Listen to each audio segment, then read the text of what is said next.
ناظرین کرام، فرنگی کراچی سے ایک خاتون نے میسج کیا ہے، حکیم صاحب میری بیٹی ہے، اس کا چہرہ زرد ہو گیا ہے اور دھبے پڑ گئے ہیں اور کالے کالے نشانات پڑ گئے ہیں، جس کا ہم نے میڈیکل میں بہت علاج کروایا ہے لیکن فائدہ نہیں ہو رہا۔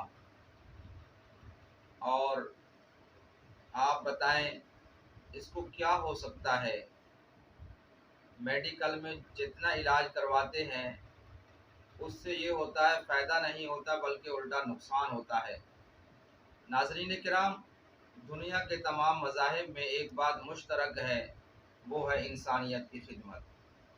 مجھے کچھ خبر نہیں تھی، تیرا درد کیا ہے یا رب، تیرے عاشقوں سے سیکھا تیرے سنگ در پہ مرنا۔ ناظرین کرام، ابن ماجہ میں جلد نمبر 4 حدیث نمبر 3508 آپ صلی اللہ علیہ وسلم کا ارشاد ہے، استعیذوا باللہ فإن العین حق، نظر بد سے اللہ کی پناہ طلب کر لیا کرو کیونکہ نظر بد کا لگ جانا حقیقت ہے۔ اور ایک اور مقام کے اوپر صحیح بخاری کتاب الطب حدیث نمبر 5739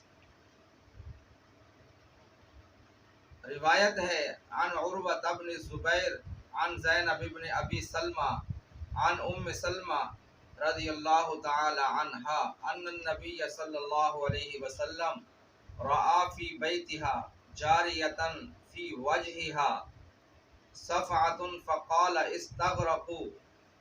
استرقوا لها فإن بها النذر۔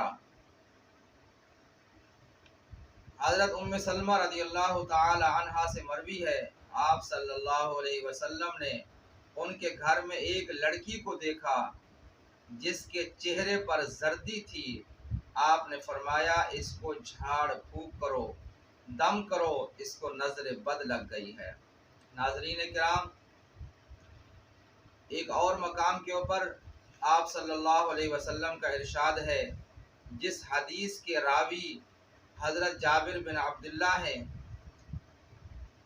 ارشاد فرماتے ہیں، جابر بن عبداللہ رضی اللہ تعالی عنہما عن ابی قال قال رسول اللہ صلی اللہ علیہ وسلم اکثر من یموت من امتی بعد کتاب اللہ وقضائہ وقدرہ بالانفس۔ کتاب کا نام ہے مجمع الزوائد کتاب الطب باب ما جاء فی العین، جلد نمبر 5 صفحہ نمبر حدیث نمبر 8423 صفحہ نمبر 83۔ حضرت جابر بن عبداللہ رضی اللہ تعالی عنہما سے روایت ہے، آپ صلی اللہ علیہ وسلم نے ارشاد فرمایا، میری امت کے لوگوں کی زیادہ تر اموات کا سبب تقدیر الہی کے بعد نظر بد کا لگ جانا ہوگا۔ ناظرین کرام، اگر دوا فائدہ نہیں دیتی، الٹا نقصان دیتی ہے، تو ہمیں روحانی علاج کی طرف توجہ دینی چاہیے۔ اور خاص کر چہرے کو نظر بد بھی لگ سکتی ہے، حسد بھی لگ سکتا ہے، جنات کی نظر بھی لگ سکتی ہے، جو کہ حدیث سے ثابت ہے۔ تو اس کا بہترین علاج انشاءاللہ نیکسٹ ویڈیو میں بتاؤں گا۔